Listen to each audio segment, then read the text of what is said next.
Haleluya, puji Tuhan. Tuhan Yesus baik.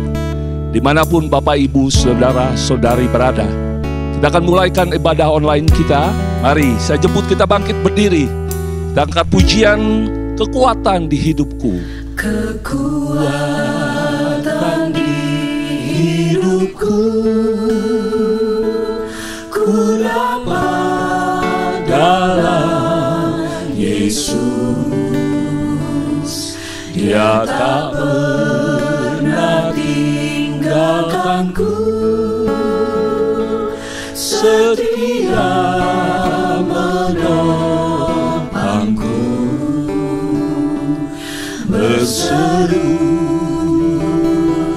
berharap dalam Yesus. Kekuatan di hidupku.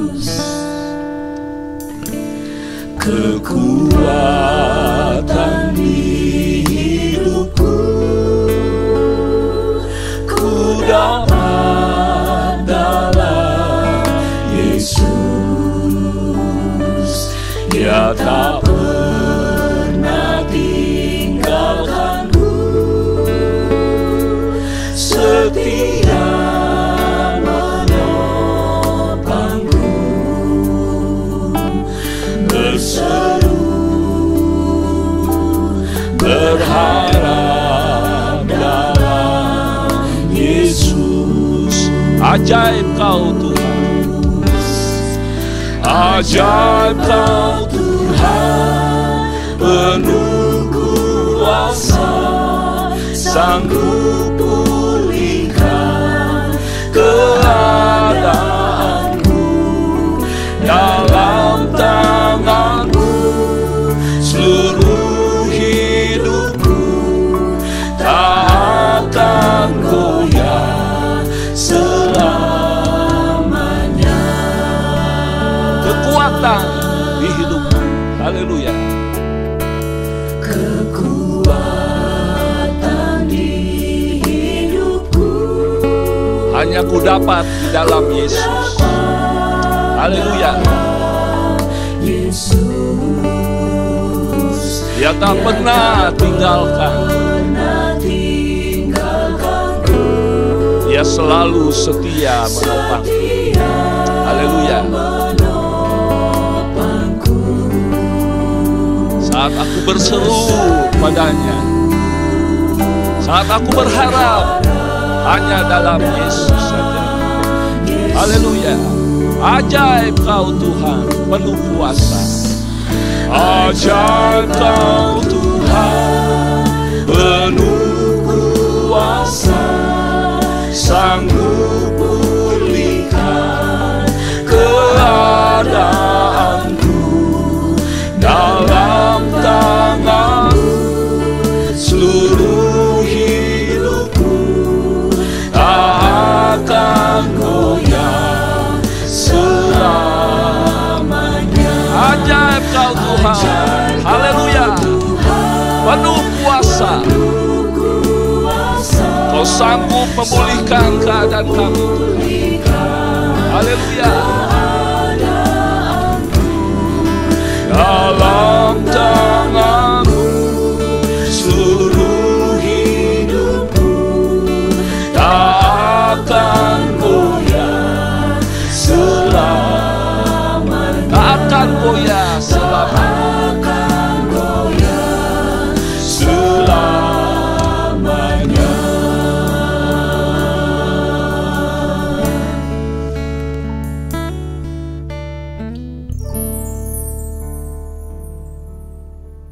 Haleluya, haleluya, puji Tuhan.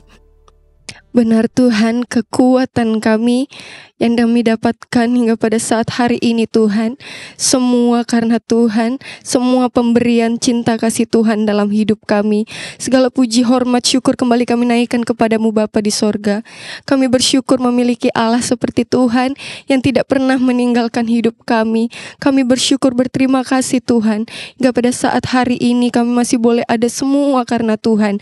Dan pada saat ini Tuhan, kami mau datang kepada Tuhan, mau mempermuliakan, memuji Tuhan. Tuhan.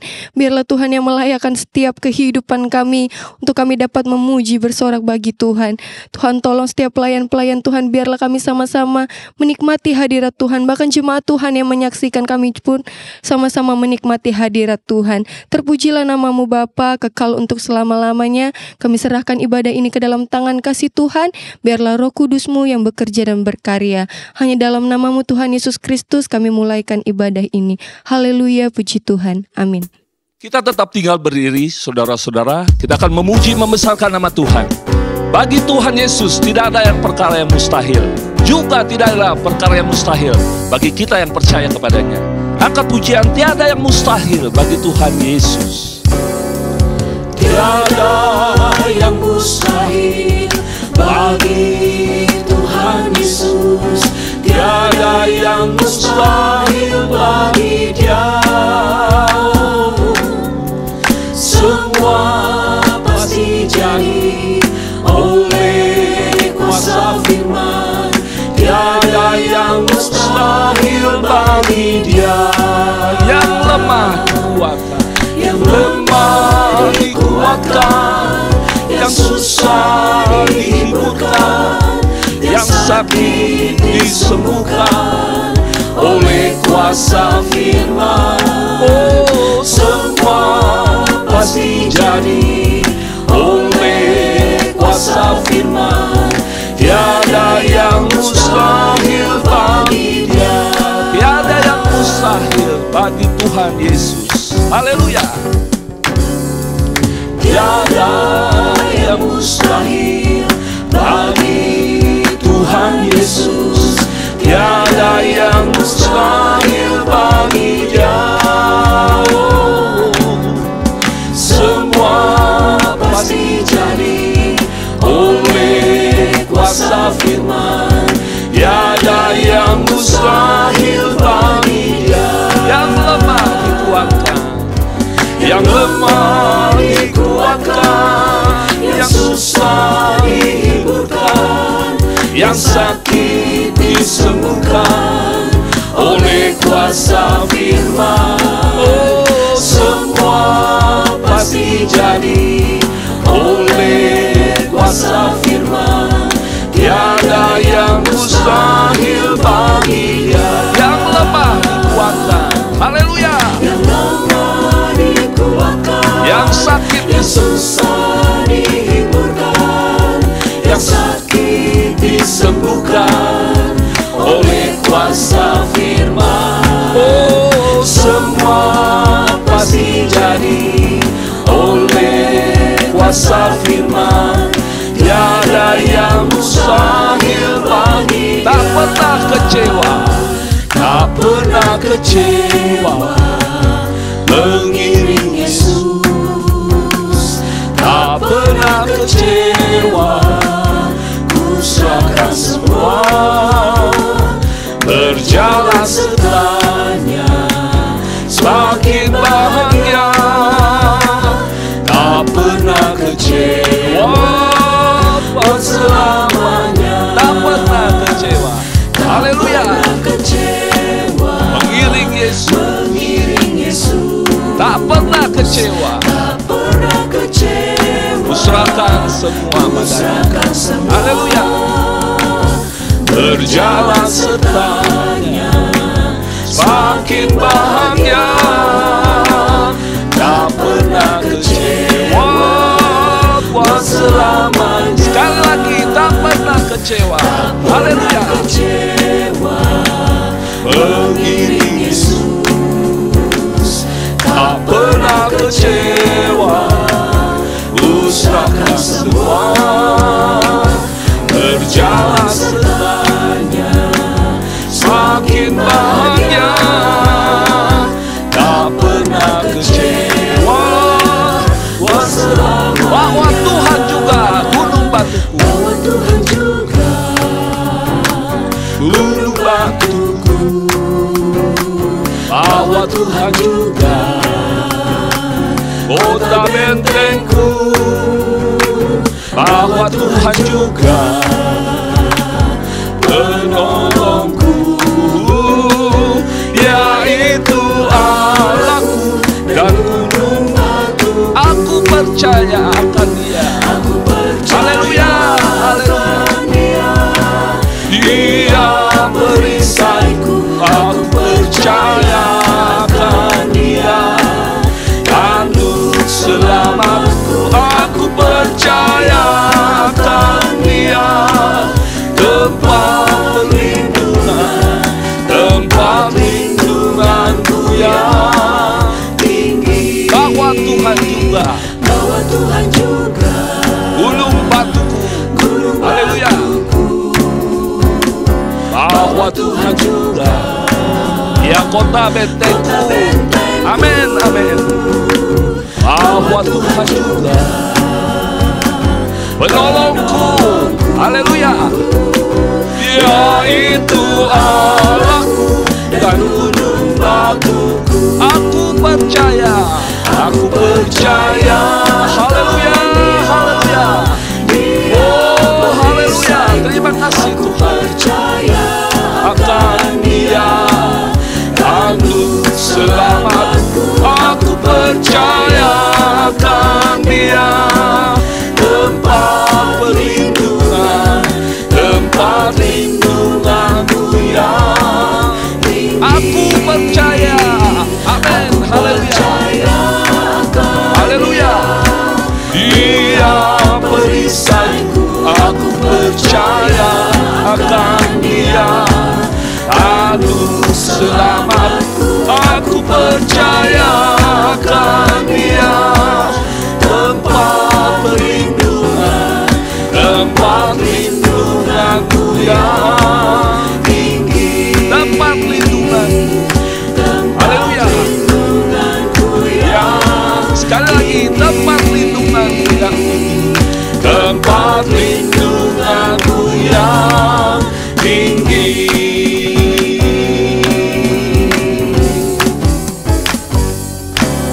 Tiga kali haleluya, haleluya, haleluya, haleluya. Puji Tuhan, silakan duduk saudara. Saudara-saudara, dalam kehidupan ini kita menghadapi pergumulan dan penderitaan.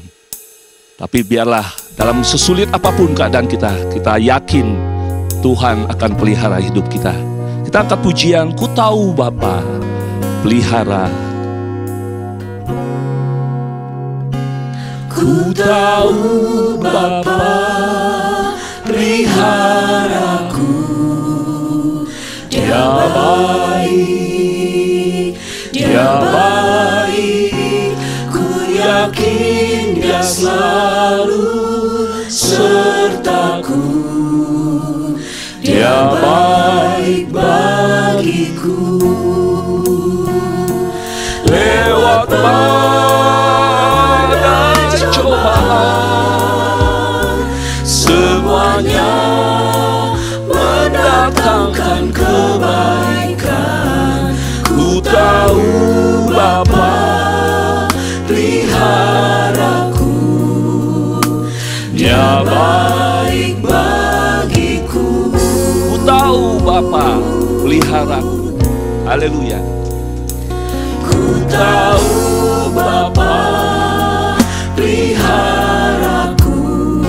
Dia baik, Dia baik, Dia baik. Haleluya. Dia baik. Ku yakin Dia selalu sertaku. Dia baik bagiku. Lewat badai cobaan, lewat badai cobaan, semuanya mendatangkan kebaikan. Ku tahu Bapa peliharaku, Dia baik bagiku. Lewat badai cobaan, lewat haleluya, badai cobaan, semuanya mendatangkan kebaikan. Semuanya amin, mendatangkan kebaikan. Ku tahu Bapa peliharaku, Dia baik bagiku. Dia baik bagiku. Dia baik bagiku. kebaikan Tuhan akan memelihara kita seumur hidup kita. Haleluya. Puji Tuhan, kita sudah memuji memuliakan nama Tuhan. Tiba saatnya kita akan menerima berkat firman Tuhan. Mari saya jemput kita kembali bangkit berdiri bersama-sama. Kiranya firman Tuhan akan menjadi pedoman dalam hidup kita.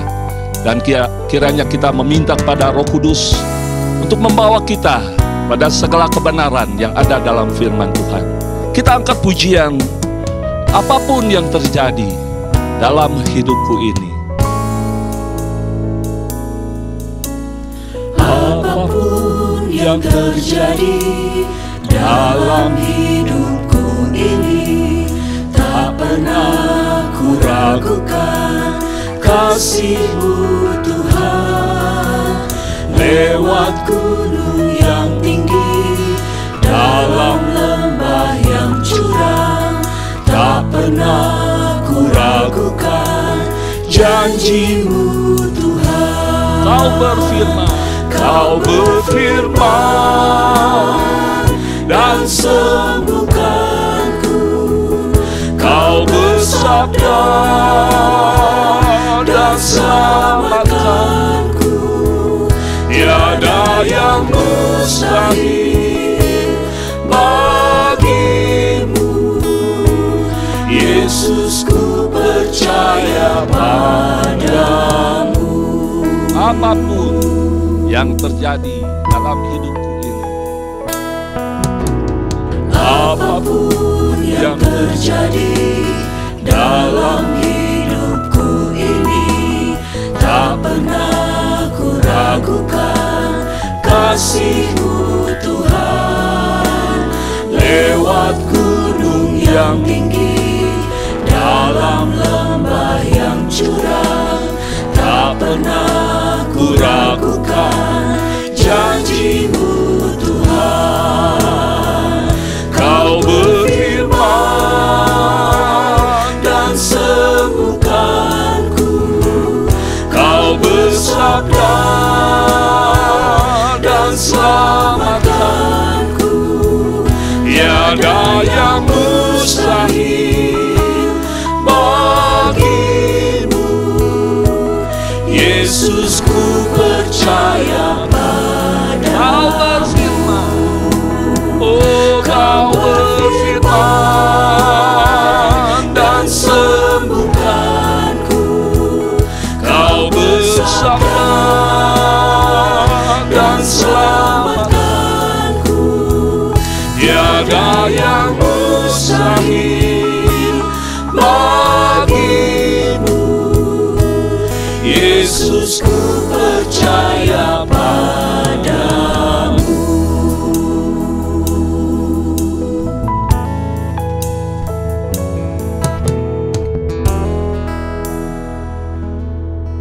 Haleluya, haleluya. Ini yang menjadi pengakuan kami kepada Engkau Tuhan.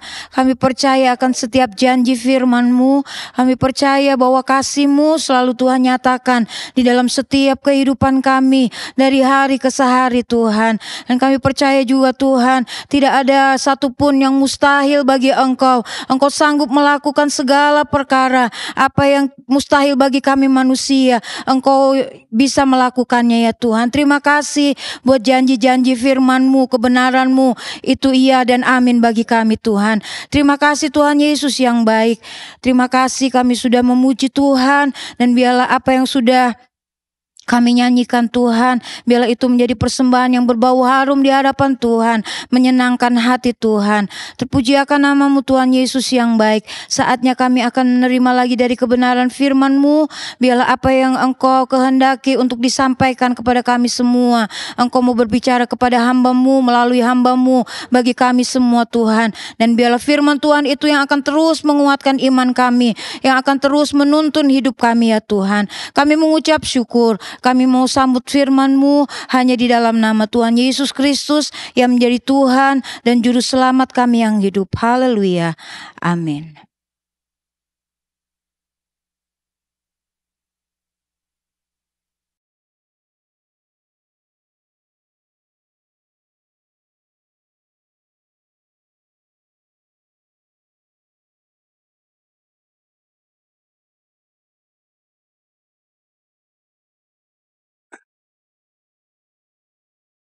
Puji Tuhan, Bapak, Ibu, Saudara-saudari sekalian yang kasih Tuhan. Kita bertemu kembali dan kita akan siap sama-sama mendengarkan firman Tuhan serta belajar apa yang menjadi kehendak dari maksud isi hati Tuhan dengan tema yang diberikan, yaitu mengenai kekecewaan. Ya, kekecewaan dapat berakibat menolak Yesus. Kita akan sama-sama belajar melalui firman Tuhan di dalam kitab Injil Matius pasal yang ke-11. Kita akan buka bersama. Langsung saja ayat-ayat ini.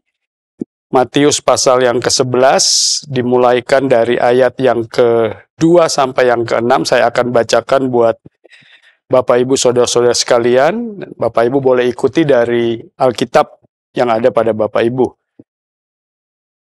Matius pasal yang ke-11 dimulai ayat yang kedua berkata, di dalam penjara Yohanes mendengar tentang pekerjaan Kristus, lalu menyuruh murid-muridnya bertanya kepadanya, engkaukah yang akan datang itu atau haruskah kami menantikan orang lain?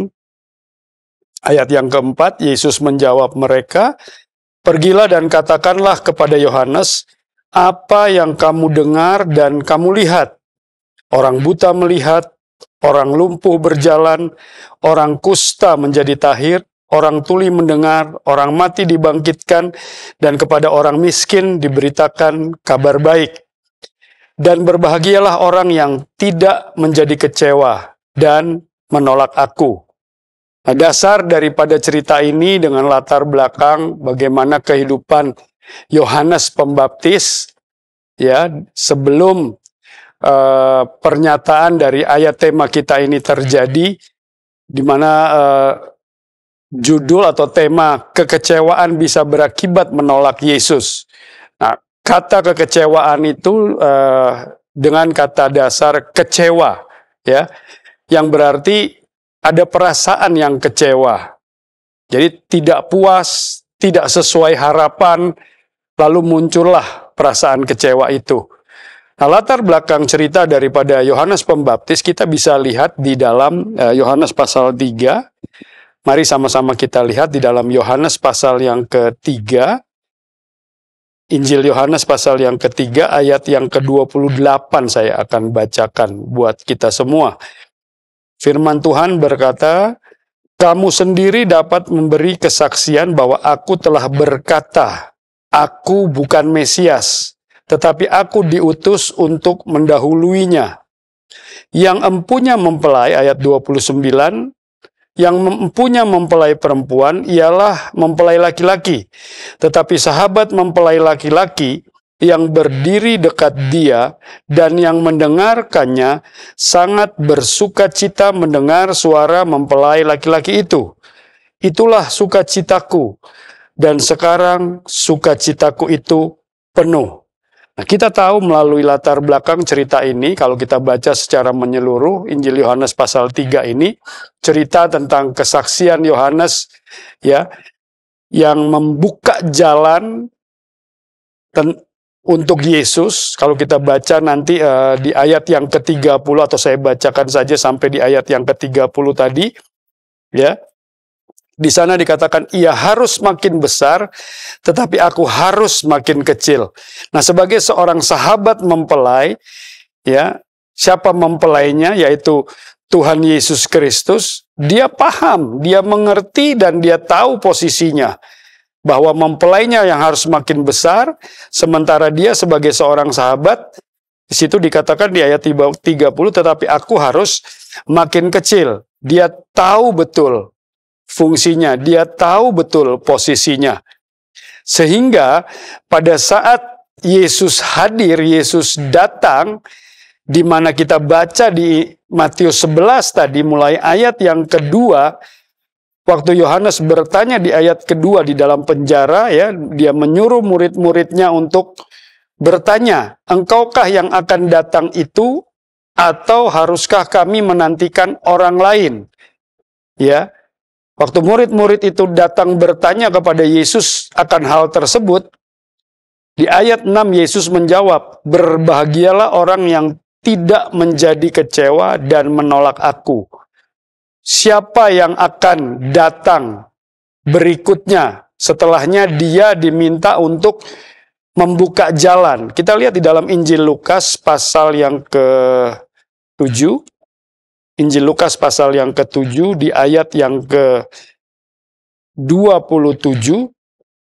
Karena tentang dia ada tertulis, lihatlah, aku menyuruh utusanku mendahului engkau. Ia akan mempersiapkan jalanmu di hadapanmu. Ya, Yohanes diutus mendahului untuk persiapkan jalan bagi Mesias. Saya akan bacakan di ayat yang ke-28. Pasal yang ke-7, Injil Lukas. Aku berkata kepadamu, di antara mereka yang dilahirkan oleh perempuan, tidak ada seorang pun yang lebih besar daripada Yohanes. Namun yang terkecil dalam kerajaan Allah lebih besar daripadanya. Jelas, yang dimaksud utusanku mendahului engkau di ayat ke-27 itu adalah Yohanes.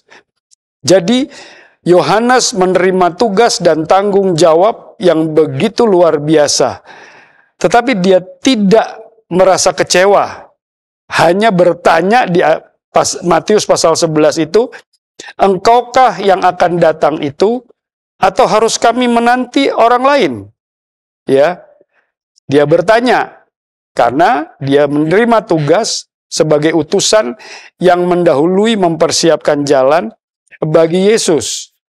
Nah, kita pun seringkali juga di dalam Tuhan kita Yesus Kristus mendengar akan pemberitaan-pemberitaan firman Tuhan sampai satu pengajaran di mana Yesus akan datang kali yang berikutnya, kali yang kedua.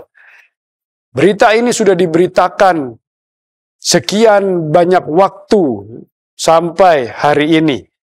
Namun, peristiwa kedatangan Tuhan yang kedua kali tak kunjung datang. Ya. Nah, di sini kita melihat tentu saja akan muncul kekecewaan karena ada pengharapan, ada satu ekspektasi yang belum juga terrealisasi. Tapi sebelumnya saya akan ajak kita lihat dulu di dalam Matius pasal yang ke-11 tadi di ayat yang kedua. Di sana dikatakan di dalam penjara Yohanes mendengar tentang pekerjaan Kristus. Jadi Yohanes ada di dalam penjara. Kenapa kok dia di dalam penjara? Itu diceritakan di dalam Injil Matius pasal yang ke-14. Ayat yang ketiga saja saya akan bacakan. Sebab memang Matius 14 ayat yang ketiga, sebab memang Herodes telah menyuruh menangkap Yohanes, membelenggunya dan memenjarakannya, berhubung dengan peristiwa Herodias, istri Filipus, saudaranya. Ayat 4, karena Yohanes pernah menegurnya, katanya, tidak halal engkau mengambil Herodias. Nah, karena peristiwa ini, Yohanes ada di dalam penjara. Namun tugas utamanya mempersiapkan jalan bagi Mesias, dia kerjakan. Dan di dalam penjara itu dia mendengar, ya, Yohanes pasal 11 itu, dia mendengar tentang Yesus Kristus dan pekerjaannya, lalu menyuruh murid-muridnya untuk menanyakan, engkaukah Mesias itu? Engkaukah Kristus itu? Ya. Lalu jawab Tuhan di ayat yang ke-6, berbahagialah orang yang tidak menjadi kecewa dan menolak aku. Nah, kita lihat bagaimana respons Yohanes tentang hal ini. Ya, kita pun sebagai pengikut Kristus, saya sudah katakan tadi, sering kali mendengar berita-berita atau janji-janji tentang kedatangannya. Tetapi sampai saat ini, itu belum terjadi. Lalu apa yang terjadi dengan pengharapan yang begitu tinggi, pengharapan yang ditaruh berdasarkan janji-janji yang ada di dalam firman Allah, namun belum terjadi. Nah, mari Bapak Ibu, saudara-saudara sekalian, saya ajak untuk melihat di dalam surat Petrus yang kedua. Ya, surat Petrus yang kedua, di pasal yang ketiga. Surat Petrus 2, pasal yang ketiga, saya akan bacakan mulai ayat yang ketiga. Yang terutama harus kamu ketahui ialah bahwa pada hari-hari zaman akhir akan tampil pengejek-pengejek dengan ejekan-ejekannya, yaitu orang-orang yang hidup menuruti hawa nafsunya. Ayat 4 kata mereka, "Di manakah janji tentang kedatangannya itu? Sebab sejak bapa-bapa leluhur kita meninggal, segala sesuatu tetap seperti semula pada waktu dunia diciptakan." 5. Mereka sengaja tidak mau tahu bahwa oleh firman Allah langit telah ada sejak dahulu, dan juga bumi yang berasal dari air dan oleh air. Nah, di penghujung perjalanan zaman yang kita lalui ini, muncul pengejek-pengejek yang seperti itu akan janji kedatangan Tuhan. Dan ini kalau kita tidak menyikapi dengan baik, dengan satu kedewasaan rohani, ya, tentunya kita akan mudah goyah, tentunya kita akan mudah bergeser dari iman, lalu yang terjadi adalah kekecewaan, dan itu bisa berakibat kita akhirnya menolak Yesus. Nah, oleh sebab itu, Bapak Ibu, saudara-saudara yang dikasihi Tuhan, adalah baik bagi kita untuk belajar apa yang menjadi rencana besar daripada Allah untuk kita umat manusia sebenarnya. Kalau kita hanya mempelajari tentang kekristenan itu secara parsial saja, dan janji-janji berkat saja, pastilah kita akan menjadi orang-orang yang kecewa. Dan saya pernah menyaksikan sebuah tayangan di mana seseorang bertobat yang dahulu berkepercayaan lain, kemudian menerima Tuhan Yesus Kristus sebagai juru selamat, dan sampai hari ini setelah berjalannya waktu yang beliau tempuh dengan luar biasa, mengalami tekanan, mengalami aniaya, mengalami himpitan, mengalami cacian, mengalami ejekan. Lalu beliau berkata bahwa bukan karena janji-janji berkat secara jasmani saja, tetapi janji yang lebih luar biasa, yaitu keselamatan. Dan inilah rencana besar Allah terhadap kita umat manusia. Dan di dalam rencana besar itu, Yohanes paham dia ditugaskan untuk membuka jalan bagi kedatangan daripada Tuhan kita Yesus Kristus Mesias itu. Itu kedatangan yang pertama. Bagaimana dengan kedatangan yang kedua? Kita juga sebagai orang percaya menantinya. Dan di surat 2 Petrus tadi muncul pengejek-pengejek. Udah sejak dulu cerita-cerita seperti itu. Dan tidak terjadi. Lalu bagaimana iman kita? Ada di dalam satu tingkat kedewasaan tertentu? Atau kita hanya datang ke gereja, percaya sebagai orang Kristen, hanya mengandalkan janji-janji berkat yang membuat kita mudah kecewa. Nah, Bapak Ibu saudara-saudara yang dikasihi Tuhan, disitulah pengharapan yang tidak tercapai menjadi sebuah kekecewaan. Tidak puas, tidak sesuai harapan. Oleh sebab itu, marilah kita belajar secara baik tentang firman Tuhan ini secara holistik, bahwa rencana Tuhan yang terbesar adalah keselamatan. Satu bagian firman katakan, kerjakanlah keselamatanmu dengan takut dan gentar. Lalu satu bagian firman berbicara lain soal kehidupan secara jasmani.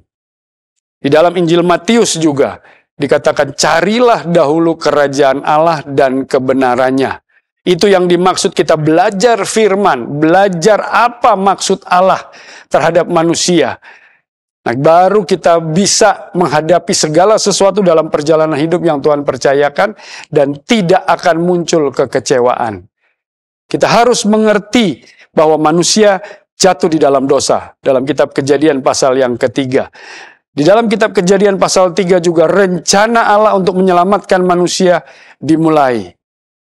Tapi kalau kita belajar tentang bagaimana perjalanan bangsa Israel yang dikeluarkan dari tanah Mesir untuk masuk ke tanah perjanjian, apa yang mereka butuhkan Allah penuhi. Namun apa yang terjadi dengan bangsa yang tegar tengkuk ini? Mereka tetap menolak Allah, mereka tetap berbantah-bantah dengan Allah. Akhirnya apa yang terjadi? Kekecewaan demi kekecewaan, sampai muncul sebuah pernyataan, lebih baik kami mati di Mesir yang berlimpah dengan madu dan susu, daripada kami harus mati di tempat seperti ini. Kita pun ada dalam perjalanan padang gurun. Tidak semua kehidupan yang kita lalui itu mengenakan secara daging, tetapi itu harus terjadi Guna apa? Untuk membentuk kita menjadi pribadi-pribadi yang semakin dewasa di dalam Tuhan Yesus Kristus melalui firman ini yang mengajarkan kita. Seringkali kita mendengar istilah memikul salib. Apakah enak memikul salib? Jangankan salib. Satu benda saja yang tidak terlalu berat kalau kita pikul dalam tempo atau waktu yang panjang, itu akan membuat pundak ini menjadi penat. Tapi marilah kita belajar. Karena ada Tuhan kita Yesus Kristus sebagai sahabat, sebagai teman sejati. Dikatakan pikulah kuk yang kupasang. Ya, ringan katanya. Karena apa? Karena Ia selalu beserta dengan kita. Nah, kita tahu latar belakang Yohanes Pembaptis ini. Dia membuka jalan. Dan di ayat tema yang diberikan dia bertanya, "Engkaukah itu?" Lalu Yesus menjawab tidak secara langsung, tapi dia menjawab dengan perkataan di ayat yang ke-6. Saya akan bacakan sekali lagi sebelum firman Tuhan ini saya akhiri. Mari kita lihat kembali ke Matius pasal yang ke-6. Pasal ke-11, maaf, ayat yang ke-6. Firman Tuhan berkata, "Dan berbahagialah orang yang tidak menjadi kecewa dan menolak Dia." Ya, apapun yang terjadi dengan kehidupan ini, jangan sampai kita menolak Dia dan jangan sampai kita kecewa. 2 ayat tema di 2 tahun sejak 2022, Efesus 6 ayat 10 di gereja kita, kemudian 2023 ini dengan Lukas 21 ayat 36 mendorong kita untuk selalu waspada, mendorong kita untuk selalu berjaga-jaga, mendorong kita untuk selalu mengenakan kekuatan yang datang dari Allah. Jangan mengandalkan kehidupan sendiri. Nah, di mana kekuatan Allah ada? Di firman Tuhan ini. Kalau kita pelajari secara baik, tentu ekspektasi kita menjadi Kristen tidak salah arahnya, tidak salah jalannya. Tetapi tujuan kita percaya kepada Tuhan Yesus Kristus adalah untuk keselamatan. Mari Bapak Ibu, saudara-saudari yang dikasihi Tuhan, kita arahkan pandangan ini kepada Tuhan Yesus Kristus saja. Ibrani 12 ayat yang kedua. Yang membawa iman kita sampai kepada kesempurnaan. Dengan iman yang sempurna, kita akan mampu melalui jalan-jalan yang harus kita tempuh dengan pertolongan Tuhan. Dan di dalam sana ada sukacita, ada damai sejahtera yang selalu Tuhan limpahkan bagi kita. Sekalipun di masa-masa sulit, ya, dikatakan selalu, dan ini sangat viral di mimbar-mimbar gereja manapun dikatakan tahun 2023 adalah tahun kegelapan. Bisa saja kita kecewa mengalami kegelapan-kegelapan yang akan terjadi atau menimpa. Tetapi kita siap. Kenapa? Karena bukan hal-hal yang sifatnya jasmani, tetapi hal yang bersifat rohani Tuhan berikan kepada kita, dan Dia sudah perjuangkan melalui anaknya dengan naik ke kayu salib, mati, kemudian bangkit, naik ke sorga, mempersiapkan tempat bagi kita di sorga yang mulia. Itulah keselamatan sejati yang akan kita peroleh. Jadi kekecewaan itu bisa saja membuat kita menolak Yesus. Tapi kita tidak mau jadi orang-orang yang kecewa di dalam Tuhan Yesus Kristus karena kita mengerti firman Allah ini. Kita mengerti grand design, rancangan besar dari Allah untuk manusia, yaitu keselamatan, dan itu yang harus kita perjuangkan. Ya, ingat tadi di dalam Injil Matius pasal yang ke-6 saya katakan, ayat yang ke-33 kalau tidak salah, "Carilah dahulu kerajaan Allah dan kebenarannya, segala sesuatunya akan ditambahkan." Apa itu segala sesuatunya?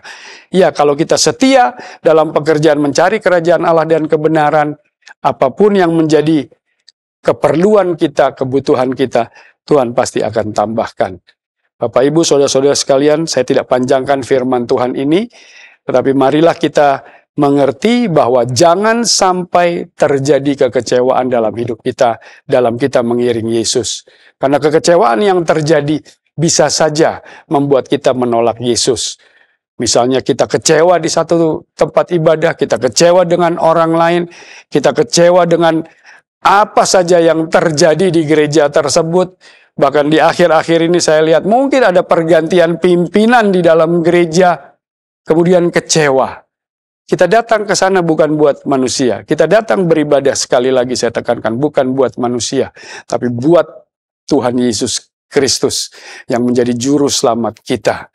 Kalau itu tertanam dengan baik di dalam hidup kita, di dalam hati dan pikiran kita, tentu arah pandang kita kepada Dia. Bukan saja gembala, tapi gembala agung. Dan Dialah yang akan memimpin kita melewati kekecewaan demi kekecewaan.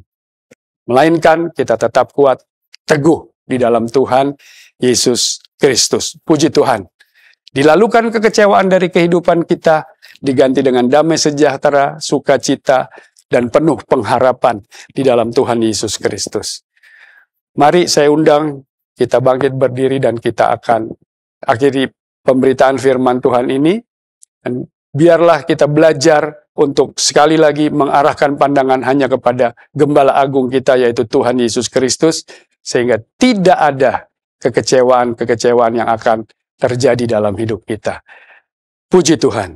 Mari sama-sama Bapak Ibu, saudara yang kasih Tuhan, kita akan naikkan pujian Imanku Tetap di dalam Yesus Saja.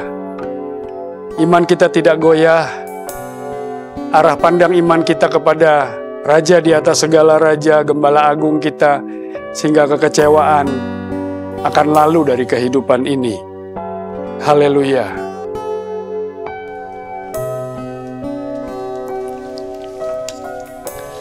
Imanku tetap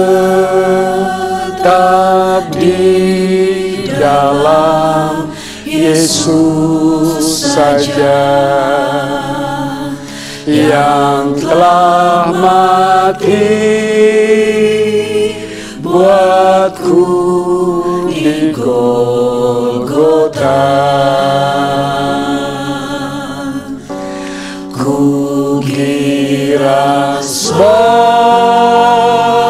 ku yakin hal yang tak nampak.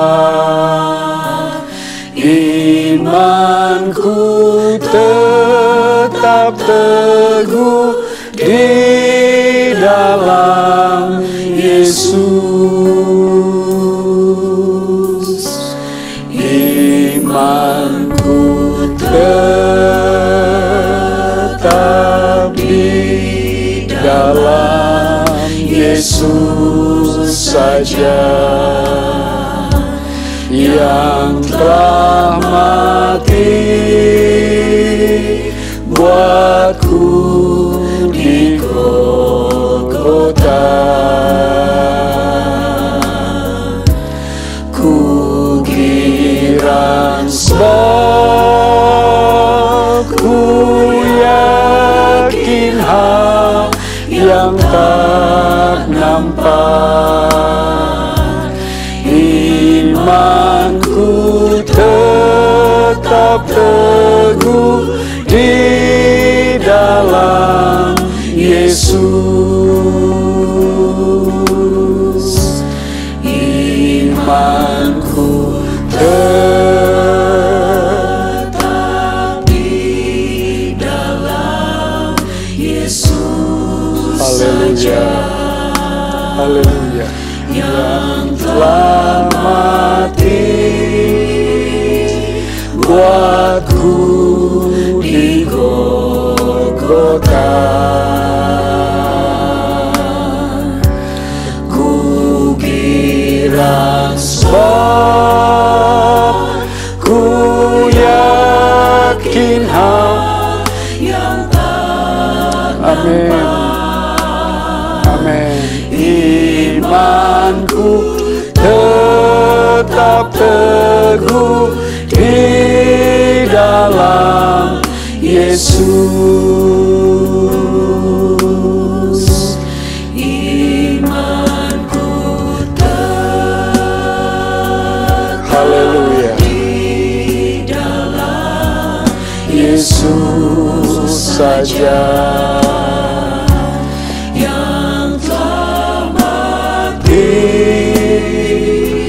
buatku di Golgota.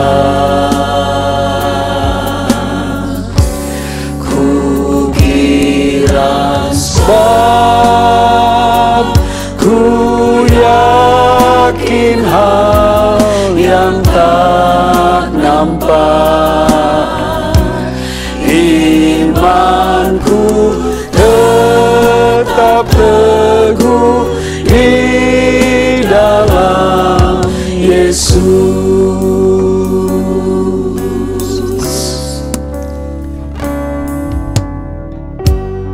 Sebagaimana slogan yang pernah dimunculkan oleh Bapak Gembala di tempat ini. Slogan itu berkata, sekali Yesus, tetap Yesus. Itu artinya kalau kita sudah memandang kepada Yesus, arahkan terus pandangan ini kepada Yesus. Pada saat kita mau percaya, menyerahkan diri untuk berbuat bakti, beribadah kepadanya, bahkan menjalani hidup ini sebagai orang Kristen, yang artinya pengikut Kristus. Kalau kita mengarahkan pandangan kita kepada Yesus saja, iman kita akan dibawa sampai kepada kesempurnaan. Iman kita tetap di dalam Yesus saja. Disitulah ada kekuatan iman yang sesungguhnya. Apapun yang terjadi, kalau iman kita kokoh kuat, dijauhkan kita dari kekecewaan. Haleluya. Jangan menjadi kendor imanmu. Kalau kita pelajari secara menyeluruh firman Tuhan, janji-janji Tuhan baik buat kita. Tapi tidak melulu janji-janji berkat jasmani saja. Karena itu bukan bagian yang terpenting dari kita menjadi orang percaya kepada Tuhan Yesus Kristus. Tetapi keselamatanlah yang Dia sudah perjuangkan di kayu salib, di Golgota. Dia berikan nyawanya untuk kita. Dan kalau itu yang menjadi kekristenan kita, tentu kekecewaan tidak akan terjadi. Haleluya. Haleluya. Ujian ini mengatakan kita girang sebab kita yakin akan hal yang tak nampak. Mungkin pengorbanan Yesus, cerita-cerita tentang apa yang Yesus sudah lakukan tidak pernah nampak secara kasat mata jasmani. Tetapi kalau kita memiliki kekuatan iman berdasarkan firman Tuhan ini dengan pertolongan Allah Roh Kudus, itu menjadi kekuatan sekalipun tidak nampak. Ada ungkapan yang mengatakan, bagaimana engkau mengasihi yang tidak nampak, sementara yang nampak saja engkau tidak bisa berbuat setia kepadanya. Mari Bapak Ibu saudara-saudara sekalian, kita setia beribadah, kita setia kepada Tuhan kita Yesus Kristus. Haleluya. Haleluya. Haleluya. Haleluya. Dia sudah korbankan hidupnya, dia sudah korbankan dirinya di kayu salib di Golgota sana. Tujuannya satu, untuk keselamatan umat manusia, saudara dan saya. Yakini itu dengan percaya, dengan iman yang semakin hari semakin sempurna melalui firman ini. Haleluya. Imanku tetap teguh di dalam Yesus.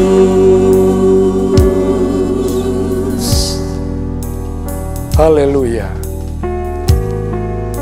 Pada kesempatan ini saya tidak tahu, pribadi lepas pribadi, bagaimana imanmu kepada Tuhan. Tapi biarlah Tuhan yang menyelidiki hatimu. Tuhan menyelidiki sampai kedalaman hatimu.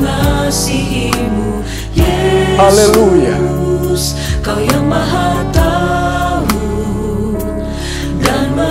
Haleluya. Dia yang akan menilai. Dia yang akan menilai kehidupan kita. Selidiki aku, lihat hatiku, apakah ku sungguh mengasihimu, Yesus. Kau yang Maha Tahu dan menilai hidupku tak ada yang tersembunyi bagimu.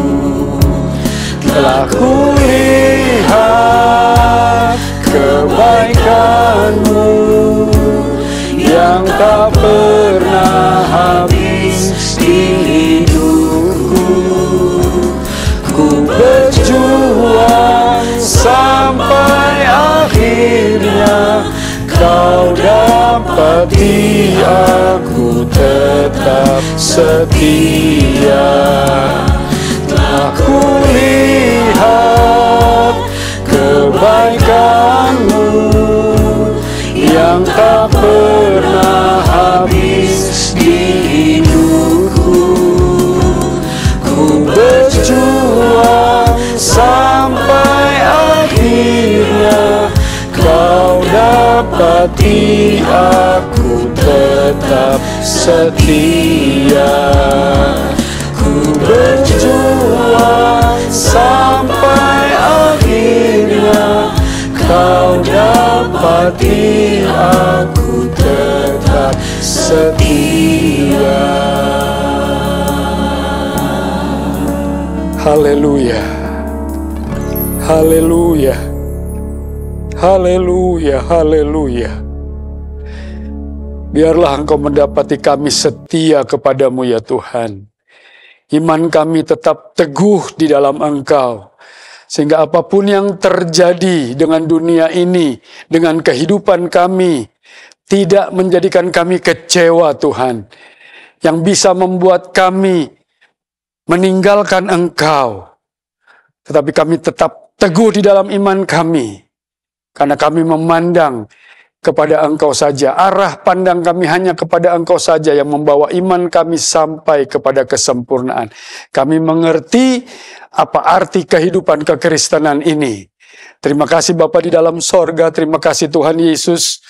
Hamba-Mu berdoa biarlah pribadi lepas pribadi, rumah tangga lepas rumah tangga dari umat-Mu yang sudah mengikuti ibadah ini, bahkan yang ada dalam ibadah ini. Engkau juga bekerja dan berkarya melalui firman dan Roh Kudus, memampukan kami untuk mengerti rencana besar-Mu.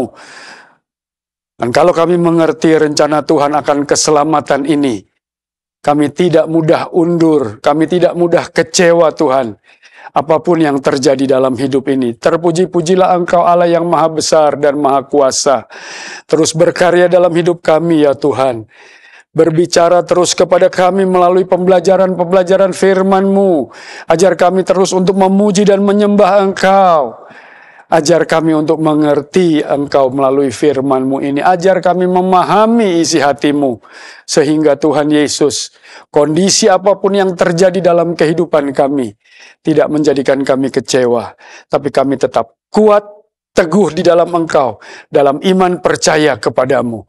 Terima kasih Tuhan Yesus, terima kasih untuk ibadah yang diberkati ini.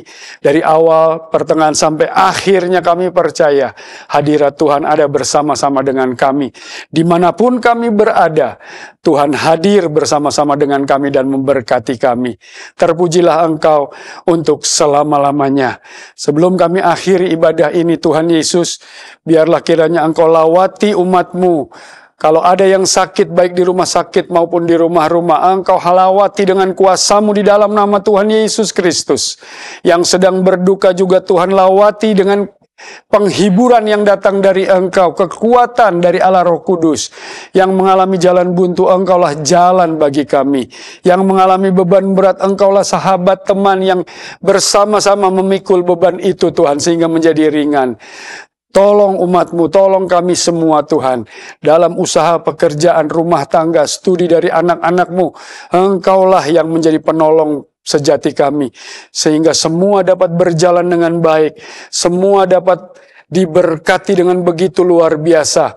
Sehingga tidak ada kekecewaan-kekecewaan yang terjadi. Karena Engkau selalu beserta dengan umat-Mu. Terpujilah Engkau untuk selama-lamanya. Oleh sebab itu, Bapak, Ibu, Saudara-saudari sekalian yang dikasihi Tuhan, marilah kita mengangkat tangan kepada Tuhan. Dan terimalah berkat daripada Allah Bapa, kasih sayang daripada Tuhan kita Yesus Kristus, pertolongan, bimbingan, arahan daripada Allah Roh Kudus, menolong kita menjalani kehidupan ini hari demi hari, waktu demi waktu yang masih dipercayakan. Mengarahkan pandangan kita kepadanya, sehingga tidak kecewa dengan apapun yang terjadi, tapi keluar dari kehidupan ini ucapan syukur dan rasa terima kasih kepada Tuhan Yesus Kristus. Terima kasih, kami terima berkat ini dengan mengucap syukur dalam nama Tuhan Yesus Kristus. Dan kita sekalian yang sudah terima berkat ini sama-sama berkata, amin. Tuhan Yesus memberkati.